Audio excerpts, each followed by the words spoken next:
crowd is now moving forward toward the barrier. They're moving forward with their hands in the air, holding flags with both hands in the air. It's a mixture. On a bridge in Bunkerville, holding high-power scoped rifles, these men took cover, prepared to shoot, prepared to die. Here to protect our freedom. New fallout from the showdown in the West. Why Judge Napolitano says this administration's appetite for intimidation against the American people is something like we've never seen. Government just keep taking more and more federal government. Today, that's for the free men of America.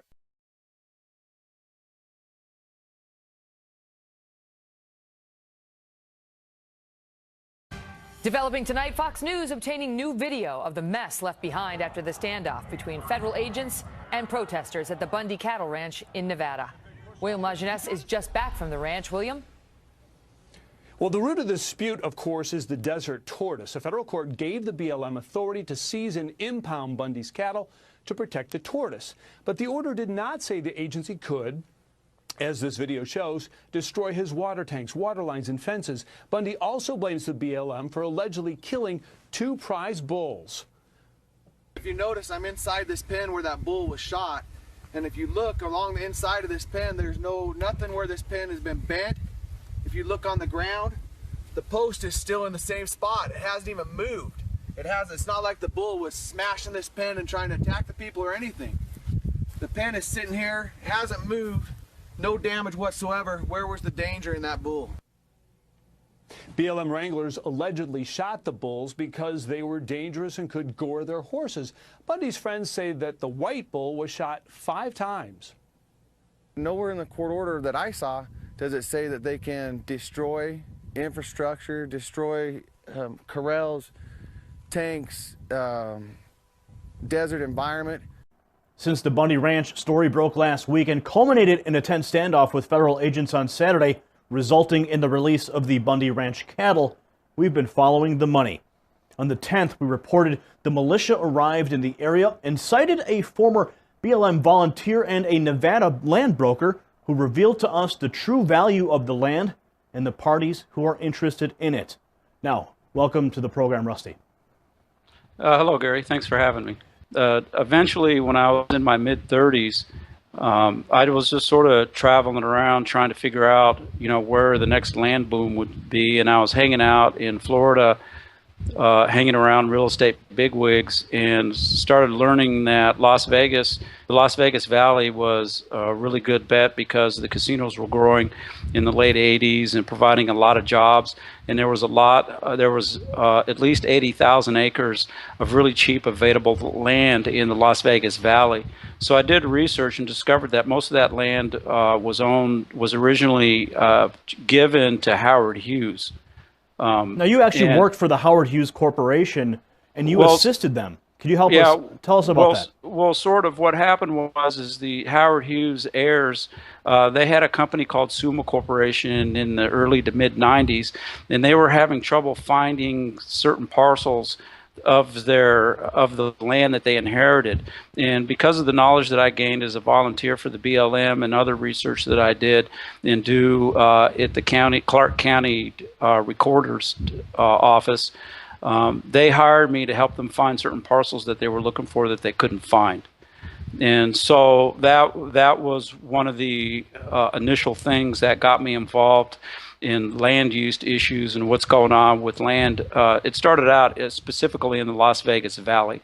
I helped them identify where 20,000 acres was and was able to get the records from the Clark County Recorder's office and help them organize their situation so that they could sell the land.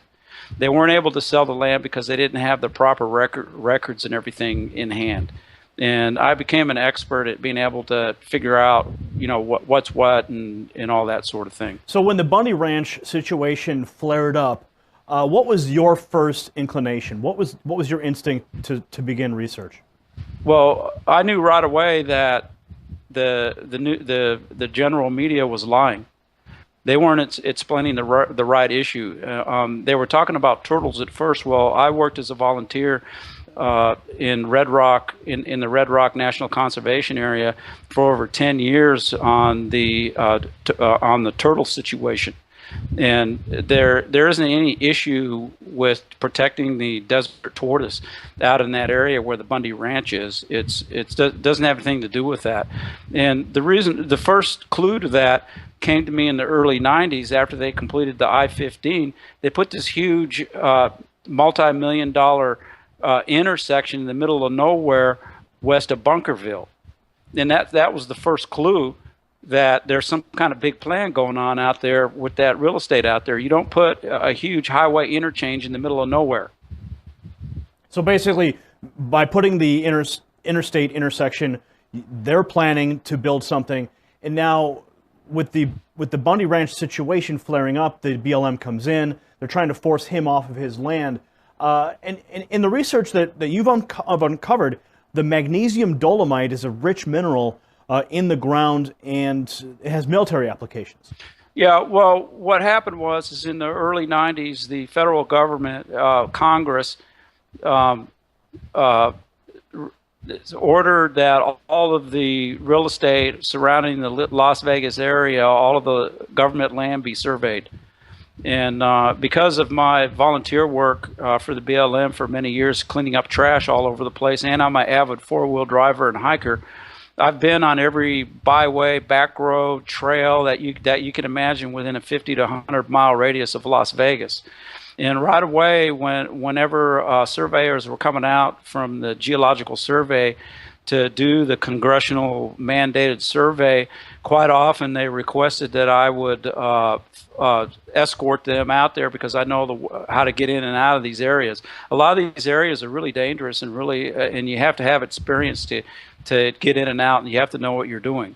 And I actually escorted surveyors out to this Bundy Ranch area, and that's how I first became familiar with it. And I was really surprised when we were exiting that exit there my first time. I was going, what's this huge interchange doing here in the middle of nowhere?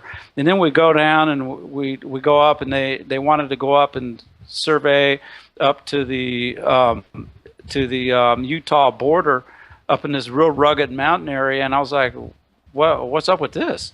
And a lot of these surveyors before that, there was a lot of areas that we surveyed where there's a lot of old abandoned mines. And actually, it's a real dangerous situation in southern Nevada. There's a huge amount of old abandoned mines. Almost all of them were magnesium mines. A lot of the bedrock all around this area is magnesium dolomite.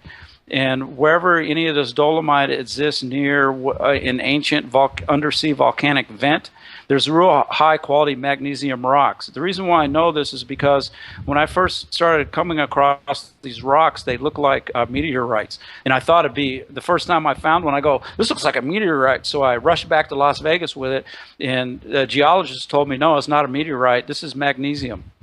And he explained the whole geological situation about it. And he explained to me that there's like a plant in the Las Vegas Valley that blew up years ago, where they used to pay people to go out and mine this magnesium, and they would sell it like on the open market, and they would get a lot of money for it, and they use it to make rocket fuel. Duke Energy and China's ENN Group have teamed up to create an eco-partnership with the city of Charlotte, North Carolina, and the Chinese city of Langfang in Hebei Province. Duke Energy and ENN's initial eco-partnership projects will involve testing of solar power generation, substation and community battery storage capabilities, grid management optimization, and other energy efficiency initiatives. With Secretary of State Hillary Clinton in attendance, the signing took place at the U.S. State Department yesterday.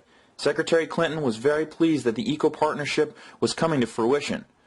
All of these collaborations have the potential to help us solve some of our most profound environmental challenges and at the same time create new jobs in both of our countries. Why has the most powerful man in the United States Senate, however, Majority Leader Harry Reid and his son Rory, who failed in a bid for the Nevada governorship, involved themselves in this effort to crush one individual citizen? There are reports tonight that Chinese energy giant ENN Energy Group is actively targeting the land in question for a solar plant project with Roy Reid's help. And the principal director of the Bureau of Federal Land Management, the bureaucracy at the center of this conflict, is Harry Reid's former senior policy advisor. The new BLM director is a former policy advisor to Senator Harry Reid.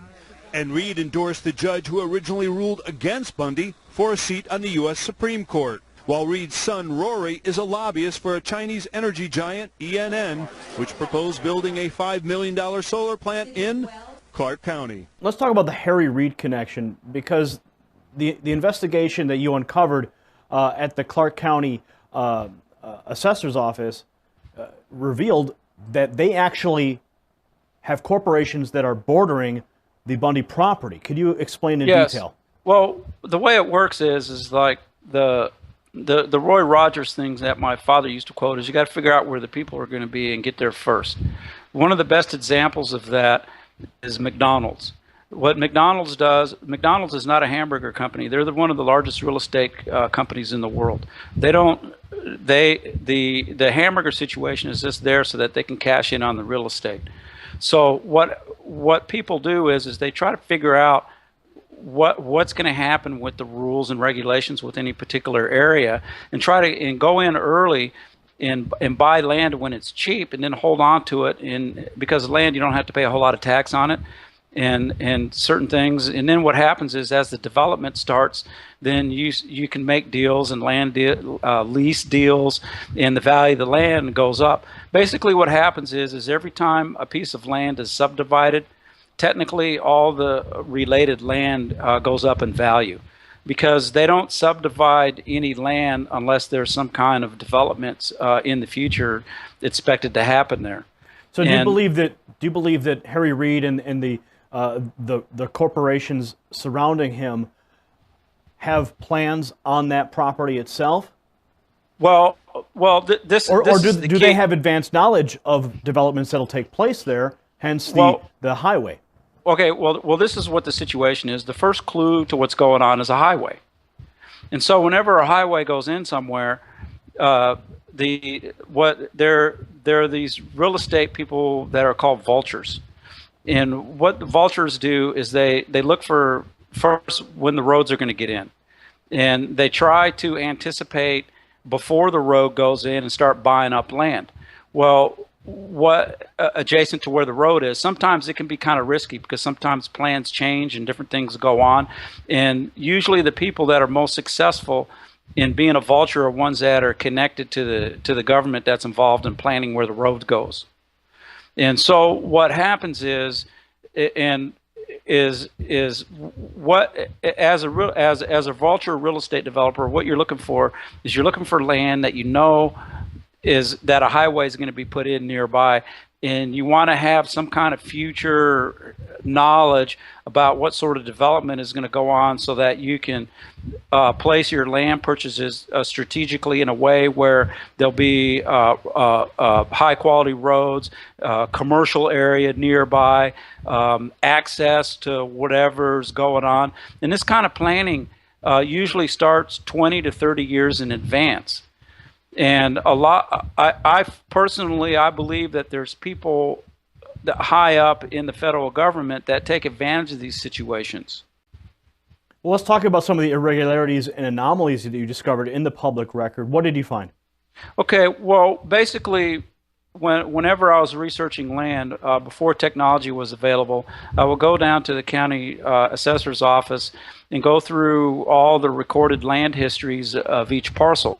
Well, now Clark County is real high tech now, and you can do a lot of that research right online. It's really easy.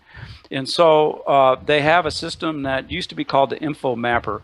I think it has a new name now. I forgot exactly what it is, but you can load up. You can go onto that page, and you can click around on the page, and everywhere you click, it pops up the history of the land of that particular parcel. It tells you the size of it, the ownership history, and what's been going on.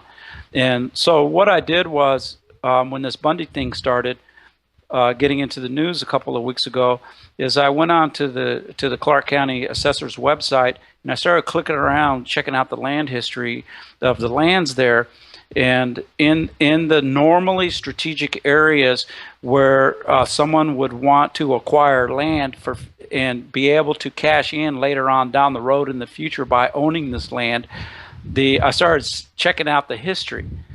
And there's most of the original landowners in the Bunkerville area are Mormon elders. And I actually worked for a Mormon elder for a few years in Las Vegas, helping him with some of this research, because they were worried about some of their people doing crooked land deals.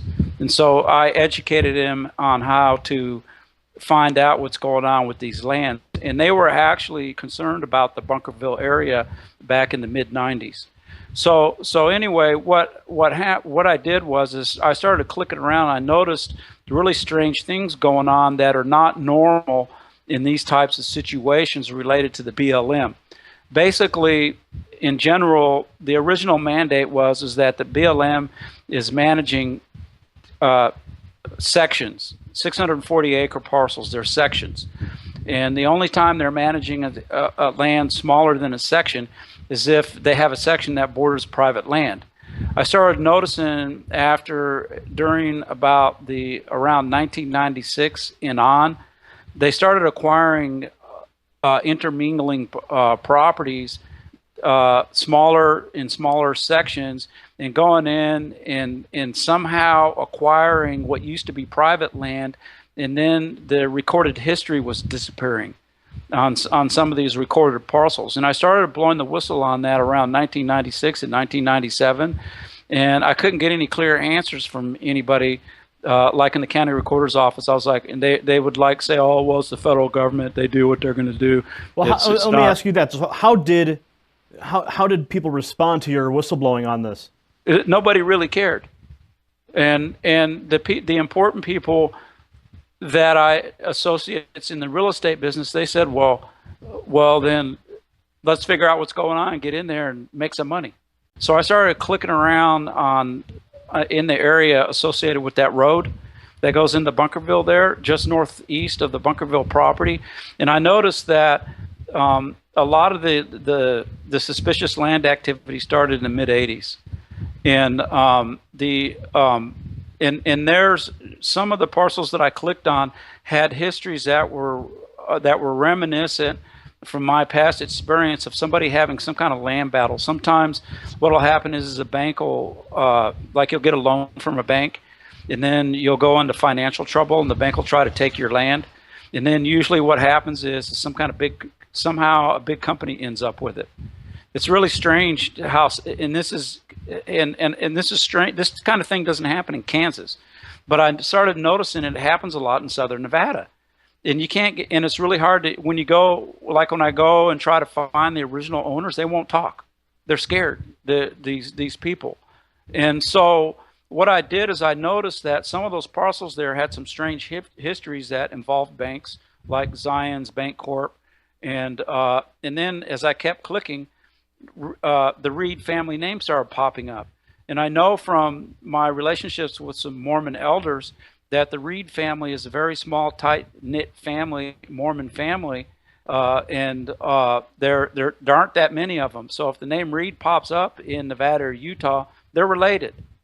And so then when I started clicking on the Cedar Development Court, and it looked like that they weren't paying for the land. I mean, there was no assessed value on the land, and it said, the county record says that they didn't pay any money for it. And then I started clicking the adjacent USA properties around it, and during the history, the size of those parcels started shrinking, and they always shrunk in related, similar to the similar time periods that changes happened to the status of some of these other lands, like Cedar Development Corp, in these Reed family trusts and these other LLCs that started buying up these lands. Or started ending up with these lands. Well, Rusty, let me ask about the Reed Bunkerville LLC, the Reed Family Trust. These groups, these corporations, these trusts, some of them paid nothing for the land. So how does a corporation suddenly just get something for nothing? Right. That's what I'm saying. What's going on here? I mean, the adjacent BLM parcels started shrinking, and then their parcels started growing. And there's no record of were they buying it or paying for it or what. And I've also noticed in other areas, not exactly in this area, but the BLM buying deeded land for hugely outrageous prices. Small, like there was a parcel down further down the Virgin River there, adjacent to the state wildlife area. They paid over $700,000 for a 10-acre parcel. Now, why? I mean, in that 10-acre parcel, I look closer at it. It has no strategic value whatsoever. So why would they pay $700,000 for a 10-acre parcel in the middle of nowhere? At the most, it's maybe worth $10,000 or $20,000. The Bureau of Land Management paid $700,000 for a 10-acre parcel of land. Who did they buy it from? The history is in there. I identified that particular parcel in my video as I was clicking through the area there, and there's that kind of stuff is going on all over Clark County, all over the place. And I would say that there's one of two reasons for that. Somebody politically connected owned that land and cashed in off the taxpayer. Or the BLM is trying to acquire that land for some other reason. And they're willing to pay top dollar for that. Those are the only two reasons. That's the only two reasons that I think that they would pay an outrageously high price for a piece of land that doesn't make any real economic sense. Our first guest tonight says rancher Cliven Bundy's problem isn't that he didn't pay user fees or fines. It has nothing to do with whether his cattle were bothering tortoises. It's simply that he's not a Harry Reid donor. Joining us tonight, Dana Loesch, conservative radio talk show host, anchor of The Dana Show on the Blaze TV network. Dana, good to have you with us. You've been following Thanks for having me, Lou. You've been following this story. I mean, these relationships amongst Senator Reid, his son Rory, the federal government, even Governor Sandoval has been to China to glad hand with the ENN Group's executives. What is going on here? Well, that's the million-dollar question, isn't it, Lou? If there wasn't this sort of incestuous relationship between all of these donors and these individuals that had worked with Senator Reid, I think it would be fair to say that there's probably nothing going on here. But unfortunately, there's precedence which states otherwise. We know for a fact that there are a number of projects of Harry Reid donors that have received the golden stamp of approval from the Bureau of Land Management in this same particular area. One of those, and I gave example of that on air, was Harvey Whitmore, and this guy was convicted of illegal campaign contributions by the tens of thousands of dollars to Harry Reid. He had a development that was in this same area. The tortoise, that desert tortoise, was in the way, and very conveniently, Senator Harry Reid, after he reportedly approached the senator, the Bureau of Land Management just very conveniently moved the boundary lines of the tortoise habitat to better accommodate Harvey Whitmore, who again was convicted of illegal campaign contributions to Senator Harry Reid. So there, you have to ask the question. The law is the law, and I think we all agree on that, but it needs to be consistently applied, because what is the law if it is inconsistently applied? And what is the law as well if this is a law that is sort of based upon a bastardization of what constitutional law and what state law is dictating regarding private property? And so these are all questions that are finally coming up, because it's not just Nevada, Lou. There's this situation that's unfolding in New Mexico. We have a situation about private property in Colorado. We're seeing the same thing in Utah. Right. It really is kind of the battle of the West. Well, new reaction tonight to the Bundy Ranch showdown, as critics suggest the federal response in Nevada was a case of overkill. And they say this is part of a larger pattern. They can throw an army of men around there, literally, with sniper rifles, on guys just like you are, on people just like you are. Someday, they're going to throw that army of men around you. Today is the greatest day in my lifetime. I've lived 65 years. Government just keep taking more and more federal government. Today, that's for the free men of America right there, for them soldiers that died and fought for it. This right here is the best thing I've seen, the people taking their country back. Judge Andrew Napolitano is Fox News' senior judicial analyst, and with me now, taking the country back. And we've heard so much about how the Bundys did not have the law on their side. They were trying to stand up for a principle. But more and more in the days after this, Judge, people are talking about how it got that far. And if you look deep into this ranching dispute, what the ranchers will tell you is this was the straw that broke the camel's back, that they feel this has been a culture of intimidation. And in fact, there was a piece in the Washington Times just today that used that term, culture of intimidation, seen in this standoff. My question to you is that valid? Well, the criticism is valid. It is a culture of intimidation. It's the federal government using grossly excessive force. The land around the Bundy ranches seemed somewhat like a police state to people in this community. Throwing women to the ground, tasing them, sicking canine dogs on them. That's caught the attention of private militia across the country who feel First Amendment rights are being violated. That's what we do. We provide armed response. Jim Lordy came from Montana to join the protesters, and he says he's not afraid to shoot if necessary. Why the gun? Well, they have guns. We need guns to protect ourselves from a tyrannical government. And he says other militia members are joining him. There's many more coming. Bundy delivered an ultimatum to Clark County Sheriff Doug Gillespie to arrest federal officers. His demands and ultimatums appear to grow by the day, backed up by some high-powered rifles.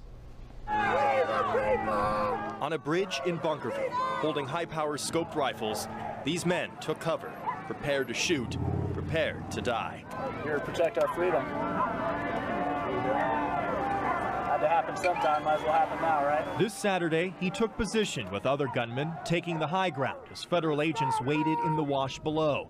Between them, men, women, and their children marched toward a fence. They're getting ready to launch stuff at us. Get ready. On the other side of the fence, Bureau of Land Management agents, also armed, also took cover.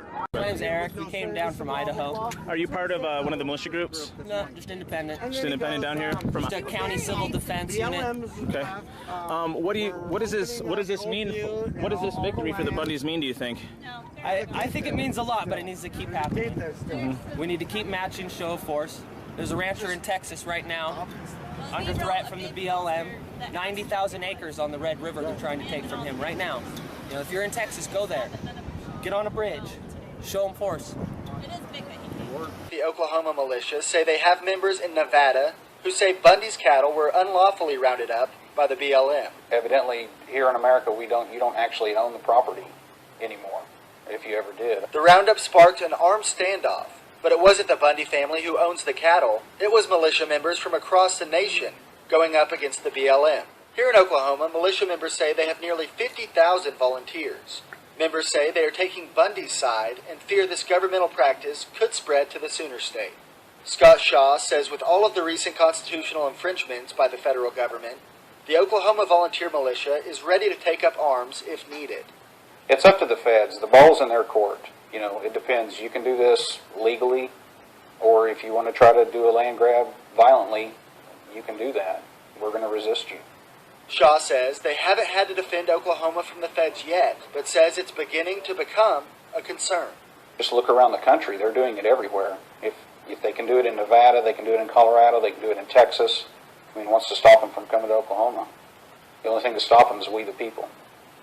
I would say that just based on my experience with what goes on in Nevada, this particular area here, because of the really hard to the access area to the east, I mean, it's almost impossible to get onto this land from the east.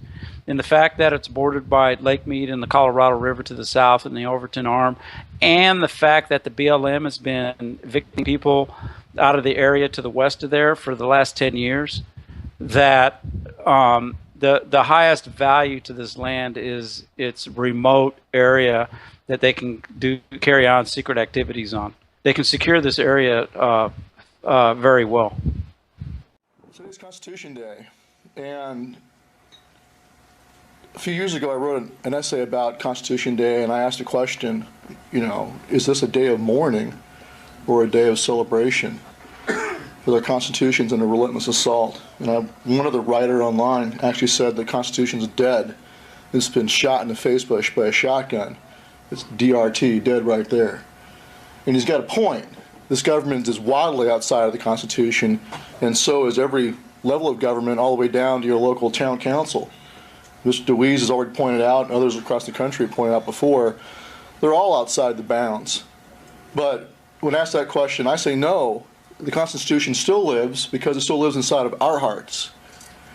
And all of those of us who have sworn the oath to support and defend the Constitution, whether in military service like I did, or whether the sheriffs, like the good sheriffs that are here today, or chiefs of police, we all took an oath to support and defend. And as long as we still draw breath, the Republic still lives inside of us.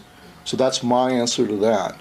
But we do need to understand reality and face the reality that we are in an uphill fight, and it is so wildly outside the bounds that at any time we could have another Lexington Green. It could happen any day.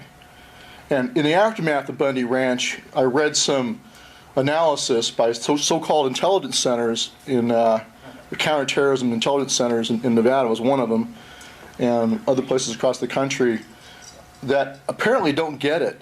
Here's why you had veterans from all over the country jumping in their trucks as individuals, not just Oath Keepers and other groups. We were there too, but there were plenty of guys who all on their own just look and saw what was going on and grabbed their rifle, grabbed their go bag, and jumped in their truck. And why? They told us why when we were there. It was the presence of military snipers, trained Special Forces snipers that they knew were on the other side, pointing their sniper rifles at a ranching family. That was the #1 reason why they rolled out. It was because our government was treating that ranching family with less respect than they would treat someone in Iraq or Afghanistan, where they're still trying to win the hearts and minds. The attitude of the government in this case was, we don't care about winning your hearts and minds, we're going to show you who's boss. Here comes the boot on the back of your neck, and it's wearing a Special Forces foot inside that boot. That's why. And on our side, and here's the message I have for the federal law enforcement that were there, you need to understand how close you were. It was not going to be a Waco where it's going to be you, well-trained professionals, against untrained men, women, children in a church. It was going to be you against other well-trained American fighters. There was one MARSOC Marine who was there who rolled up, no one even knew he was going to show up. He shows up, he just got out of the Marine Corps, 300 kills in Afghanistan behind a .338 Lapua sniper rifle. And he ran into a young Marine who'd driven down by himself from Oregon who happened to have a .338 Lapua. The MARSOC Marine couldn't afford to own a privately owned .338 Lapua sniper rifle. But when the other Marine veteran found out who this guy was, he said, "This is yours, you take it. Give me your M4. They swapped rifles. So now you had a MARSOC Marine who knew what he was doing on the other side of the scope, looking at those Special Forces veteran snipers. It was going to be sheepdog on sheepdog bloodbath that day. And the why? Because those other oath takers had forgotten their oath. And they had agreed to take the money and go serve as the muscle to treat their own people like an occupied enemy nation. And it's a mirror image. You're going to get what you give. We're going to give you back what you give us. If you deploy the military against us, you will see on the other side guys just like you looking right back at you. Hear, hear. And it's the same deal up in New York with the SAFE Act. Same message there to the police of New York. It's like, look guys, it's not the responsibility of the people to bend the knee and submit to an unconstitutional edict from Governor Cuomo and the legislature. You can't tell them, all these oath-sworn veterans, many of whom left brothers on the battlefield, you cannot tell them that in order to avoid violence here at home, you must submit. Bend the knee to the king. Bend the knee and bend your children's knees too. It's not their responsibility. To avoid violence, to avoid sheepdog on sheepdog in New York, the responsibility is on the police, the sheriffs, and the deputies of New York to do what's right and refuse to obey those unlawful orders. That is the responsibility. That's the check. That's the safety valve. It's not in submission. It's in devotion and duty of you, the men who are going to be called to act against us, to do what's right and refuse. As long as you refuse, they can't do it without you. You know that. So I had the privilege of riding over here in a car with Sheriff Crepinelli and his wife and kids. Also here is Denny Pyman, an awesome sheriff from Kentucky, who came to Bundy Ranch with us. And that's another good point, as Mr. Pratt was saying earlier. You had Brad Rogers there. He came on our behalf. You had Sheriff Pyman from Kentucky. We also had Jeff Christopher from Delaware show up also. So if we're a bunch of radical, anti-government, crazy cop killers, why were there police officers standing right there with us? Because we're all in this together. It doesn't matter whether you're a cop or you're a soldier or what your status is. The Constitution is the supreme law of the land, and it's what we will always defend together. If we defend it together, we can avoid bloodshed here at home. But if we allow our police to militarize and turn into an occupying army, or we allow our military to be used here at home domestically against the people, there will be another fight. And there should be. The founders would roll over in their graves to look at us and think, you're going to submit without a fight? Of course there'll be a fight, just as there was a fight in their day. Just as there was a fight on Iwo Jima and Normandy. We will fight if we have to. But if you do what's right, if you understand your oath, and if you simply respect and obey the Constitution, we don't have to go there. But don't fool yourselves. Don't listen to Southern Poverty Law Center and other nonsense that, oh, we can't tell why they went down there. There's all kinds of crazy crackpot theories. No. It was snipers. It was militarized contractors looking like they just came out of Afghanistan or Iraq. And it was the violation, plain violation of the First Amendment, the big reason why guys showed up. Those ridiculous First Amendment areas where they're told you can have free speech inside this box. Of course, everyone ignored them. All the cowboys there, to their credit, ignored that nonsense. They said, we're not going to comply with that. But that ticked off a lot of veterans. Because they said, what am I fighting for? What did I go and fight for?